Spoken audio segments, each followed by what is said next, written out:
En agua le oye caer. La segunda vez él dice, vuelve a tirarlo y entonces él crea aquí, Clara, otra vez. Salpica el agua Clara, otra vez. Así está escrito. En esta tarde caraqueña estoy súper motivada por la conversación con el maestro Rodolfo Saglimbeni, quien gentilmente nos ha recibido para compartir sus experiencias como director de la Cantata Criolla, la magna obra sinfónico-coral de Antonio Esteves, basada en el poema de Alberto Arbelo Torrealba. Y es que el maestro Saglimbeni fue testigo de la primera audición de la Cantata Criolla en Santiago de Chile el pasado 15 de abril, siendo así la voz autorizada que nos contará cómo fue ese trascendental acontecimiento para la música venezolana. En fin, otro paso hacia el encuentro con la música y la literatura, en este camino que iniciamos tras las huellas de un poema. Maestro, nos encantaría que nos contara cómo y cuándo conoce la Cantata Criolla de Antonio Esteves. Tengo un conocimiento remoto de la Cantata Criolla en el Barquisimeto, que fue mi ciudad natal, alrededor de los años 80, cuando ya comenzábamos con nuestra orquesta juvenil ahí, empezábamos a hacer conciertos más grandes, etcétera. Veníamos a Caracas y como Felipe Iscaray, siendo caroreño, trabajaba mucho con nuestra orquesta, en algún momento nos habló de esa cantata criolla y teníamos esa idea de esa obra fantástica venezolana, pero no la escuchábamos por ninguna parte. Y después vine a Caracas, estuve un tiempo en Caracas y siempre pues se comentaba de la cantata criolla, pero realmente en esa época, ni estando en Barquisimeto y ese corto periodo que estuve en Caracas antes de irme a estudiar a Inglaterra, la pude escuchar porque realmente la obra no se tocó durante esa época.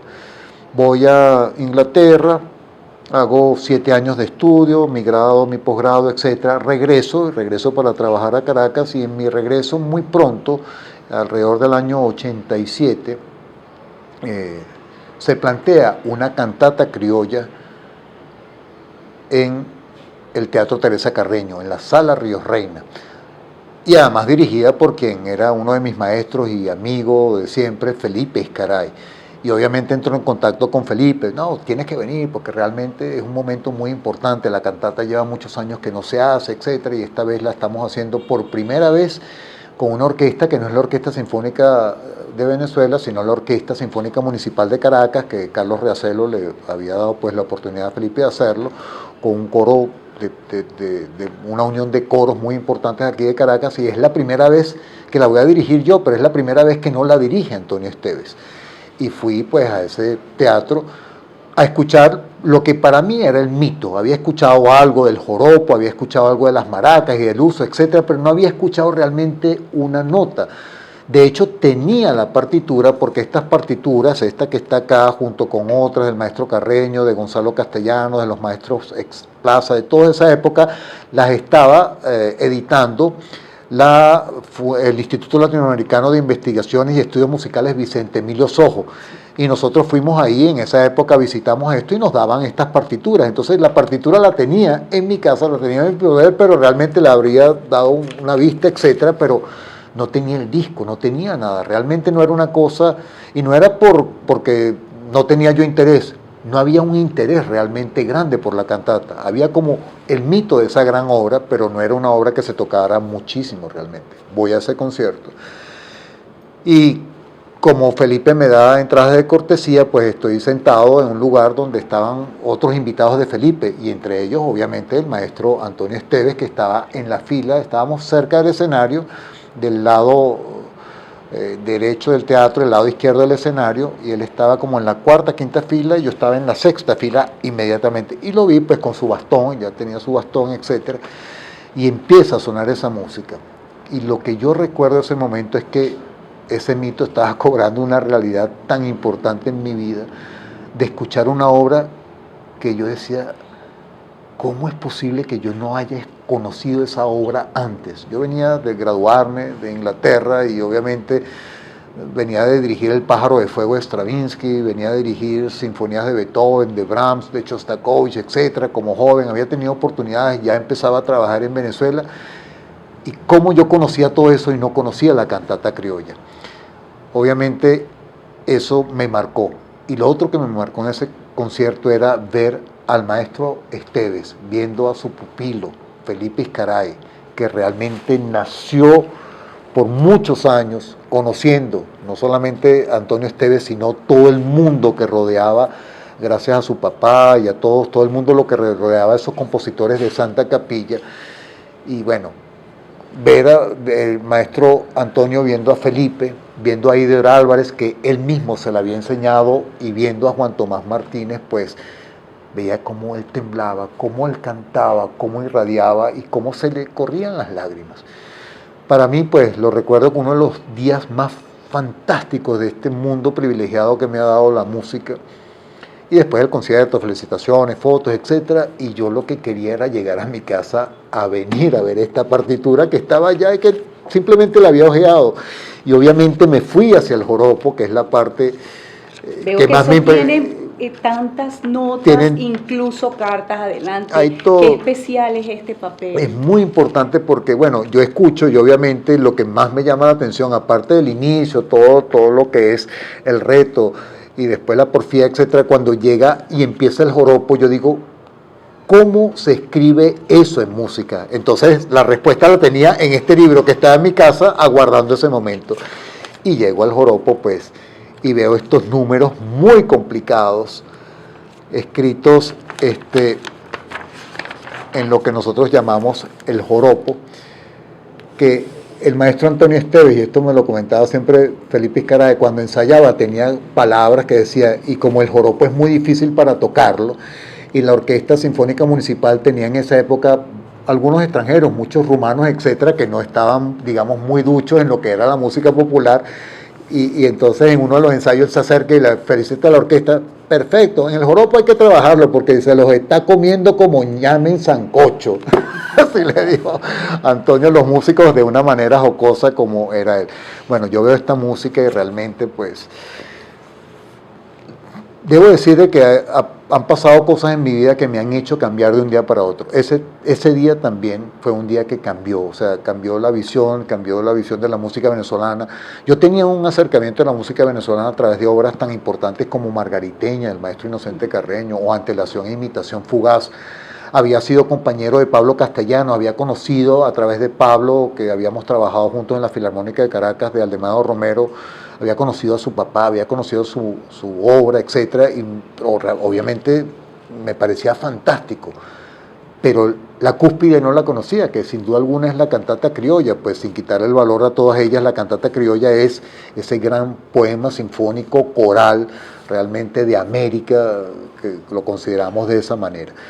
Y ahí empieza pues un mundo muy interesante con esta partitura, de vida con esta partitura. Y empieza pues ese objetivo que me planteé, digo, algún día tengo que hacer esta obra, o sea, tengo que hacerla. Y después de ese concierto, la cantata se había estrenado en el 1954, en julio, en diciembre se volvió a tocar, después se volvió a tocar otra vez o dos veces, una vez en Maracay, que fue la primera vez que el maestro Arbelo Torrealba vio la cantata y se encontró con Antonio Esteves, y Antonio Esteves muy asustado decía, uy, ¿qué pasó? ¿Que no le gustó la obra? No, por el contrario. ¿Qué ha hecho usted con mi poema? Ese le dije, ¿qué ha hecho usted con mi poema? Le dice Antonio. ¿No le gustó? No, por el contrario, usted le dio vida a ese poema. Y entonces... ¿Estaba allí presente? Yo no, porque yo no había nacido para esa época, pero esa fue después del 54, la otra vez que se tocó. Pero la pieza no se tocaba muchísimo. Cuando Felipe Izcaray la rescata, realmente debo decir eso, pues, y la hace por primera vez además con esta partitura que se estaba haciendo gracias a la Fundación Vicente Emilio Sojo, y aquí hay nombres extraordinarios de grandes compositores, etcétera. Quien dirigía este departamento es nuestro querido Federico Ruiz, y junto con ella está Corina Arteaga, Yolanda Carrillo, Pastor Jiménez, gente, Flor Angélica, que estaría chiquitica, toda esta gente. Y me dice Felipe, pues en estas cartas, que fueron cartas que yo fui, Felipe fue a vivir en Argentina un buen tiempo y en esa época yo ya tenía planteado un estreno de la cantata criolla a futuro, y entonces empezamos ya con los primeros emails, estoy hablando del 20 de diciembre de 2004, o sea, hace bastante tiempo ya, y le preguntaba cosas a la cantata, es verdad, ¿dónde están los manuscritos de la cantata? Me dice, la cantata tenía unos manuscritos, pero realmente todas las correcciones se vertieron en esta partitura de la Fundación Sojo, porque el maestro Esteves, por aproximadamente, algo así, me recuerdo que me dijo, aquí lo voy a decir, como por 2 años o algo por el estilo, él iba de lunes a viernes religiosamente, como por 2 o 3 horas, a estar con los copistas, porque esto es un letraceto, esto se fue haciendo, y entonces él decía, esto es así, esto es asado, esto, y lo puso, entonces dice, la cantata es esta. Hay las otras versiones, etcétera, que tienen cosas, pero esta tiene las cosas que Esteves fue cambiándola como hacen todos los compositores. Gustav Mahler hacía su sinfonía y él hacía, pues, las mejoraba, escuchaba, etcétera, y la iba haciendo todo el tiempo. Y bueno, ya empezó mi vida con la cantata criolla hasta que tuve la oportunidad de hacerlo por primera vez en el Teatro Municipal. Eso sí me procuré, quería hacer como el mismo camino, en el Teatro Municipal de Caracas, donde fue estrenada con el maestro Antonio Esteves, con el maestro Teo Capriles haciendo el papel de Florentino y el maestro Antonio Lauro haciendo el papel del Diablo. ¿En qué año? Ese fue el estreno en el 1954 y en mi caso yo quise ver esto en el año, debió ser en ese mismo año 2004, o sea, hace 20 años que yo hice mi primera cantata. Mi primer Florentino fue el que más la ha hecho, Iduer Álvarez, y alguien que es muy importante también en la cantata, que la ha hecho muchas veces, es Franklin de Lima, que recién, la última vez que se ha hecho la cantata fue hace pocas semanas en Santiago de Chile, y ahí estuve yo escuchando a Franklin, que la han cantado muchas veces. Después la he hecho con... ¿Cómo estuvo esa? Porque usted... Bueno, para mí muy emocionante. Presente en esta cantata en Santiago de Chile. Ese momento en Santiago fue un colofón muy importante, como se lo pude comentar a mi querido amigo y colega Eloy Rojas, que hacer que la cantata criolla suene en otro país es difícil, es música muy idiomática, es música bastante compleja. Obviamente que todo está escrito, pero es como tocar la música folclórica que fue recopilada por compositores como Bela Bartók o Zoltán Kodály, que si uno toca como está escrito no suena a lo folclórico, y eso tiene un aspecto muy importante. Esto está todo perfectamente escrito, pero el joropo, o como el merengue venezolano, como todos esos ritmos folclóricos de muchas partes, siempre tienen un pequeño tumbado, y ese tipo de cosas obviamente son muy importantes. Y obviamente cuando uno lleva la cantata para una orquesta que no es venezolana, es difícil montarla. Hay que explicar, yo de hecho personalmente para el joropo, que es bastante complicado, tengo un ejercicio preparatorio para que todo el mundo lo vea esquemáticamente y después entonces lo vamos soltando, y me ha resultado bastante bien. En el caso de Eloy, cuando lo llevó allá y por gestión de una persona que vale oro, que es Ana Marves, que lleva pues todos estos músicos que han emigrado a Santiago y a Chile, etcétera, y los combina todos en una serie de ensayos. Para la exactamente, es un movimiento realmente que aglutina a un sinfín de, no solamente de músicos, sino sus familias. Entonces cuando llevo el proyecto que me lo plantea Eloy y lo veo con toda su emoción, etcétera, digo, wow, chamo, o sea, lo pensaba, ¿en qué te estás metiendo, no? La cantante criolla, todos sabemos cómo es. Y como es él, pues, Eloy es una persona muy dedicada. Y bueno, se sentó, me comentó, hizo un proyecto, consiguió fondos, etcétera, trabajó muchísimo como con Ana y con tantas otras personas que realmente lo hicieron posible. Buscaron el local, los músicos, etcétera. Hay una cantidad muy importante de músicos en el mundo que han emigrado de Venezuela, como de muchas profesiones, y obviamente hay un grupo de músicos que la gran mayoría tocaba la cantata criolla. Así que el tocarla fuera de Venezuela, en Santiago de Chile, pero por músicos venezolanos, tenía un elemento especial. Estaba hecha por músicos venezolanos que realmente conocían lo que era todo esto. Pero el escuchar, como yo le dije a Eloy cuando fui al primer ensayo, fue un sábado en la mañana, entré, empezó a trabajarse la cantata criolla, y ya en en el reto empieza a sonar las maracas con unos pequeños golpes, mira, se me erizó el cuerpo. Cuando el coro canta Noche de fiero chubasco, que es todo lo que nos lleva hacia la porfía, cantado por un grupo de personas venezolanas que habían cantado la cantata criolla acá. Estaba, por ejemplo, el maestro Michel Eustache cantando ahí. Y hay un grupo de venezolanos que no son cantantes, sino son personas aficionadas que les gusta la música, que los pusieron a cantar y cantaron la cantata criolla.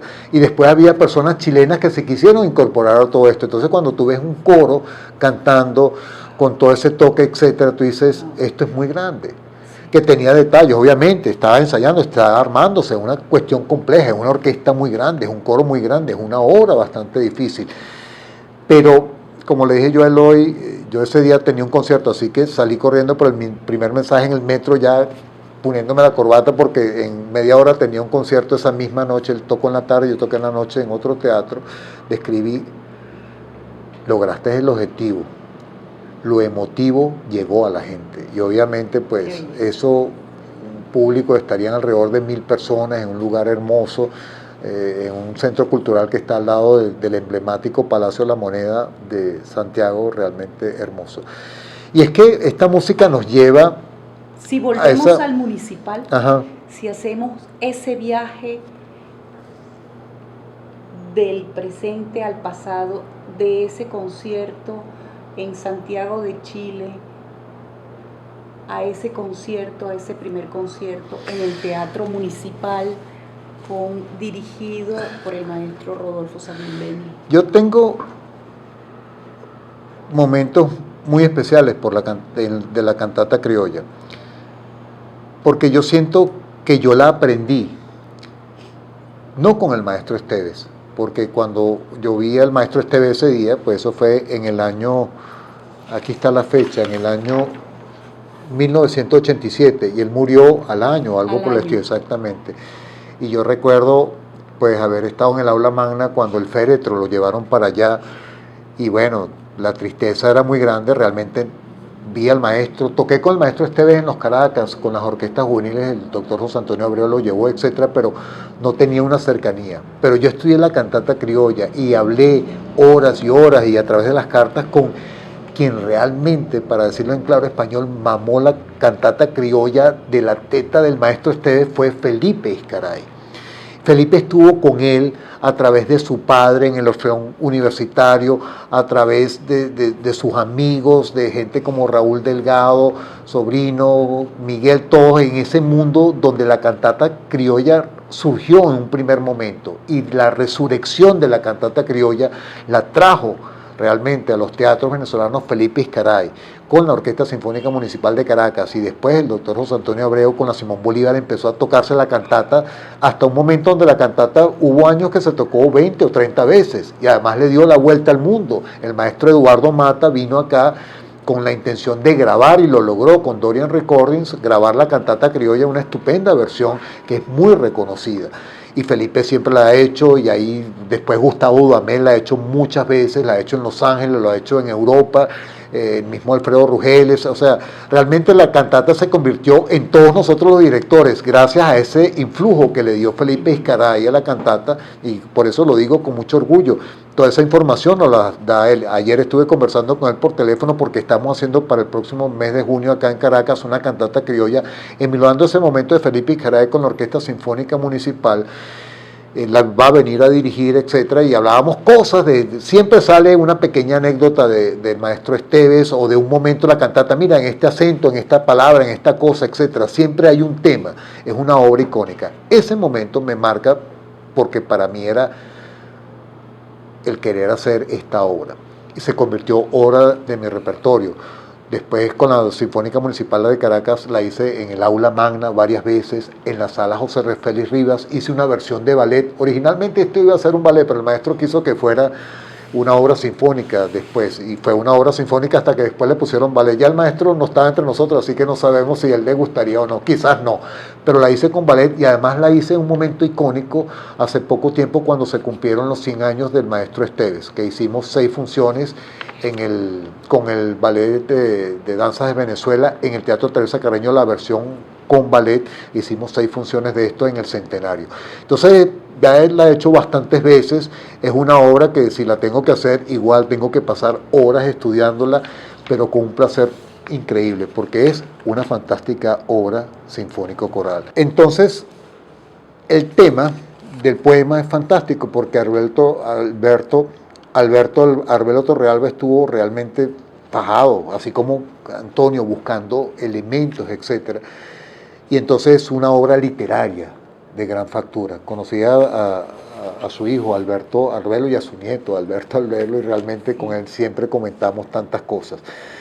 Después, toda la correspondencia y todas las conversaciones con Felipe. Después, toda la preparación con todos los cantantes con los que me ha tocado hacerla. Iduer Álvarez, con Juan Tomás Martínez, William Alvarado, con todos ellos que han pasado por acá, y nuevas generaciones, Cristo Basilaco, ahora que es uno de los mejores florentinos de la actualidad, y con las diversas corales. Lo he hecho con el coro del Teatro Teresa Carreño, con coros de la Escola Cantorum, con mezclas de coros. Ahora lo vamos a hacer con el Orfeón Libertador, que es un nuevo coro que aquí está en Caracas. Entonces, cada vez que regreso a ella, es sentarme, porque es una obra que exige muchísimo al director, a la orquesta, etc. Pero cuando entro en ella es como la primera vez. Ahí empiezo a buscar cosas como el libro la iconografía de Antonio Esteves, que es una joya. Escrito por José Balsa. Biografía e interpretación de la obra por José Balsa, donde habla realmente de la vida de Antonio Esteves, pero habla de ese momento, de cómo él escribió la cantata criolla, ese momento de crisis personal, donde él se va para Estados Unidos, etcétera, y tiene esa idea, etcétera, y va como cocinándose, etcétera, y viene, va, etcétera, hasta que empieza a trabajarla. Y este libro es fantástico porque además están las fotografías, están las cosas, uno cada día conoce a más gente, estas fotos icónicas en Tanglewood con los Aaron Copland, etcétera, Antonio Esteves, con toda la florinata de lo que es la música latinoamericana. Cuando me involucro en esta obra, cada vez es otra vez estar con ese privilegio de tener una obra de arte en mis manos. Y busco el libro del maestro Hugo López Chirico, que es un director de orquesta que yo había conocido por referencia de Uruguay, que él se instaló en Mérida e hizo un libro, un análisis muy completo, muy complejo, pero muy claro y específico de lo que es esa otra parte que yo a veces pienso, ese no es el consciente del compositor, ese es el subconsciente del compositor, que simplemente crea, y nos queda a nosotros los humanos hacer esa traducción. Bueno, yo siento que Hugo López como que lo pone en palabras, todo ese subconsciente del maestro Esteves, la genialidad, eso es lo que escribe, lo que viene por dentro. Y entonces empiezo, y esto con otro, y me siento al piano, y otra de las cosas que hago es que mis hijas, Manuela, Daniela, Manuela la primera vez, sí, yo las escribo acá en el noviembre del 2004, ¿ok? Hago la pieza y Manuela fue a ese concierto y ella era chiquitita, tendría 4 años, y ella decía que a ella le asustaba el diablo, que era Franklin de Lima. Entonces yo venía para acá en la casa y le tocaba la música al diablo y ella se asustaba, era una especie como de juego familiar. Entonces mis hijas crecieron con la cantata criolla en todos los conciertos y todas las cosas, y conocen el texto y conocen el valor, y han visto a Gustavo dirigirla, y han visto a Felipe dirigirla, etc. Y entonces, si bien Maritza, que toca flauta, yo creo que con ella no la tocamos nunca, porque yo nunca la hice con la gran mariscal de Ayacucho, pero obviamente Maritza ha estado muy cerca de esta pieza, porque la vivimos, cuando la tenemos que hacer, la vivimos en casa, porque es el comentario, cuánto es que gente quiere ir, y además la cantata criolla, tú la pones ahorita, y una cosa que era un mito, hoy por hoy es algo que todo el mundo quiere ir a ver. Es un momento hermosísimo. Después, el proceso de preparación. Yo lo he hecho con orquestas que conocen muy bien la cantata criolla, que uno baja la mano y la orquesta inmediatamente reacciona. Pero también he tenido la oportunidad y el privilegio de hacerla con orquestas de jóvenes venezolanos, que es primera vez que trabajan esta obra, que es bastante difícil. Entonces mi partitura está llena de referencias todo el tiempo, porque hablo de los temas, el tema de la sabana, el tema de Florentino, el tema de la soledad, las cosas, el dies irae de la primera aparición, las combinaciones de los ritmos que hace el maestro Antonio Esteves, el tema comentario, todo ese tipo de cosas Entonces uno va trabajando, cuando uno trabaja con músicos que ya la conocen, uno va a una cosa muy práctica a ponerla, pero cuando tiene el tiempo y la trabaja con los jóvenes, uno va como armando esa partitura en ese gran imaginario de los músicos que quieren aprender. Y eso es una cosa muy bella de los músicos venezolanos, que son muy abiertos a aprender. Y ellos se adentran en esta música como me pasó a mí, pues me fascinó cuando la escuché, vine a la partitura y ahora pues ahí está todo el texto claro, todas las cosas, las secciones, todas, y el espanto, la cosa, las maracas, esto aquí, todo, etcétera, hasta que llega pues pequeñas cositas al final de esta obra. Marcas de cómo la hacía Eduardo Mata, de cómo la hacía, por ejemplo, tengo cosas hacia el final, recuerdo que aquí el maestro cambia a 2 AK, eso es técnicas de dirección, el maestro Mata, pero Felipe me dice, Antonio Esteves pasa 2AK, o sea, tengo como esa referencia, y digo, ¿y cómo lo haces tú? Bueno, yo hago de esta manera, pero intenta tú, y obviamente yo intento y trato de emular, pues uno aprende de sus maestros, yo no tengo la versión, yo lo que tengo es el privilegio de haberla estudiado con alguien que experimentó eso de manos del compositor que era Antonio Esteves, de una manera pues cercana, de una manera amistosa, de una manera de vivir con un compositor como Antonio Esteves, que no era una personalidad fácil, era una personalidad compleja, una personalidad que además siento que pasa mucho en el mundo artístico. Todos somos amigos, todos nos conocemos, etcétera. Pero hay algo que siento que esta obra sufrió un poquito en sus comienzos. Hay un dicho que dice que el éxito jamás queda impune. Y esta obra era demasiado buena y muy efectista, pero había gente que no estaba contenta con eso. Antonio Esteves era una persona conflictiva, ¿cierto? Yo no lo conocí, pero así lo sé. También era una persona de un verbo muy fuerte, una persona muy venezolana, muy por sus valores, muy justas y quizás muy directa con poca mano izquierda. Entonces eso a veces te genera enemigos y te genera muchas cosas. Pero lo que sí estamos muy claros que cuando se trata de esto, y no digo solamente esta obra, sino obras como el concierto para orquesta, obras como la suite llanera, que lo bello es que su bisnieto, Raúl Delgado Jr., pues la compiló, porque la suite llanera tiene 3 movimientos y siempre tocábamos el segundo, y él compiló esta obra. El maestro las desechó y él las compiló. Qué bueno que tenemos esa compilación y ahora tenemos la libertad de querer hacerlo, y si vemos que no nos parece, no nos parece, pero tenemos esa posibilidad de ver lo que fue esa mano de ese compositor, que era un autocrítico. Y eso lo dice Balsa, de las conversaciones con él. Él escribía y él dudaba. Y no hay nada mejor para un artista que tú no sientes que te está sobrado todo, que todo está listo, sino que yo voy haciendo y que siempre esto se puede hacer mejor. Y yo siento que esta partitura tiene esa característica. De tantas veces que la hizo, este es como después de 20 años que la había hecho, esta partitura queda y él se, esto está porque yo lo probé de esa manera y lo cambié de esta manera. Esto es así, etcétera. Es una cosa de ensayo de error. No es una cosa de esto es, no, sino el compositor que va aprendiendo de sí mismo, el compositor que nunca deja de aprender. El compositor no solamente es el que escribe música, es el artista que puede hacer arte con la música. Y así siempre lo vi, siempre vi no solamente al maestro Esteves, sino a esa florinata pues, de los músicos venezolanos. El maestro Gonzalo Castellanos, Evencio Castellanos, el maestro Vicente Emilio Sojo, que tanto hizo porque estos compositores realmente salieran adelante. En una época donde no había un internet, ¿no? Donde estos compositores simplemente con una referencia de alguien que iba a Estados Unidos, que traía unas cuantas partituras y unos discos, aprendían viendo las partituras. Hay cosas acá que uno dice, esto es como un Stravinsky, esto es como un Debussy. Eso no es una cosa que sonaba en la radio todos los días, porque esa música recién se había escrito. ¿Y cómo lo aprendían? Con los libros, mirando, con esos tesoros que ellos tenían. ¿No? Ahora es muy fácil, un golpe con la inteligencia artificial, un golpe de tecla, tienes 500 cosas que te... Esto era una cosa de poner todos los ladrillos de una manera fantástica. Y fíjate, aquí yo tengo tantas anotaciones de cómo se hacía, cómo lo hizo uno, cómo lo hizo el otro, esto lo hice de una manera, esto lo otro, etcétera. Eso lo comentaba con Miguel hace unos minutos de esta parte, por qué se hacía de esta manera, porque el acento está escrito todo. O sea, hay una cosa de minuciosidad en esta obra que es fantástica. Y bueno, nada, hablar de ella pues es emocionante. Y como siempre se los digo, ahora las orquestas son muy jóvenes en Venezuela, hay mucho talento joven que hacen las orquestas y los grupos corales, etcétera.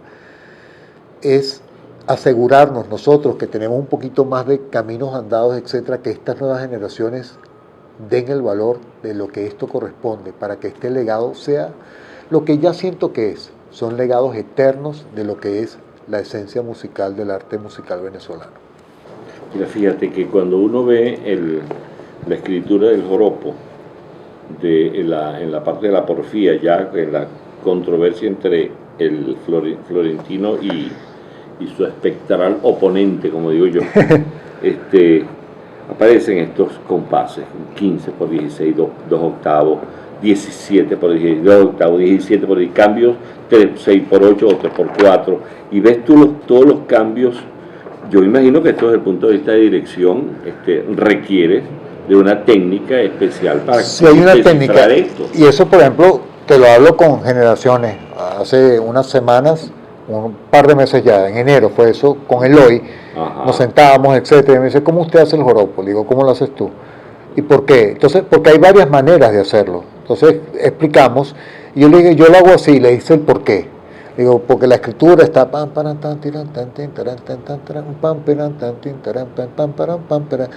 lo hacía y Esteves lo hacía de esta manera. Y siempre pasa que el maestro Esteves, y eso Felipe siempre lo decía, y yo lo he comprobado, la manera como lo hacía Esteves era la manera menos rebuscada. Era la manera más directa de cómo estaba escrito. Pasa que nosotros venimos con el cerebro intelectual, un chelito tiene que ser que era una característica de Antonio Esteves, y eso lo hablé muchas veces con mi tío, porque él realmente su técnica de dirección era más una técnica, como le decía yo, una técnica de corazón y no de tener los elementos, los rudimentos de la dirección. Entonces era puro corazón, era una intuición descomunal. Tú has dicho una cosa que a mí me ha tomado un tiempo conocerla. Yo enseño técnica, pero me di cuenta en un tiempo que lo mejor que yo podía hacer para la música es olvidarme de la técnica y decir, es como tú tocas la guitarra, pero tú no estás pensando tú simplemente ya tocas la guitarra, tú no estás pensando en la técnica, tú aprendiste la técnica. Pero si tú estuvieras pensando en la técnica, todo te va a sonar, y lo mismo en la dirección de orquesta. Y ese es el enfoque en la cantata, en todas estas cosas, como te digo, tengo un esquema que preparé, ahora no lo tengo a mano, quizás hay alguna paginita por ahí, es una página que yo le pongo a la gente que toca esta parte que es bastante complicada, y hacemos un compás, hacemos otro compás, entonces lo vamos armando y lo voy explicando poco a poco y le explico cómo es la cosa. Entonces una vez que él lo entiende, al principio la lectura puede ser muy difícil, pero una vez como todo, una vez que tú conoces, es como el vals, es cuando lo tocan, un cha, cha, no es un ta, ta, está escrito negra, negra, negra, sí, pero eso tiene un tumbadito. Claro. El desplazamiento del acento. Exacto, tú puedes hacerlo, tú puedes escribirlo directo, pero no es cuestión de leerlo, tú tienes que sentirlo, y todo es sentirlo. Entonces cuando te un para tan tan para un para pam pam para pam pam para pam pam no patam pam ta ta ta ti ta ta ti ta ta ta ta no está taquigrafiado. Param pam pam param pim parim pim tan tararán param pam pam param pam param tam pam param pam param tam y es eso. Porque el problema con nosotros, que yo pienso que la gran desventaja que tenemos nosotros los que somos músicos profesionales, Miguel, es que nosotros leemos música, entonces todo lo analizamos, pero cuando una vez que analizamos tenemos que olvidar eso, imagen esta música, porque no nos suena nada idiomática. Contésteme esta pregunta, ¿quién es el que bebiera en la noche más oscura?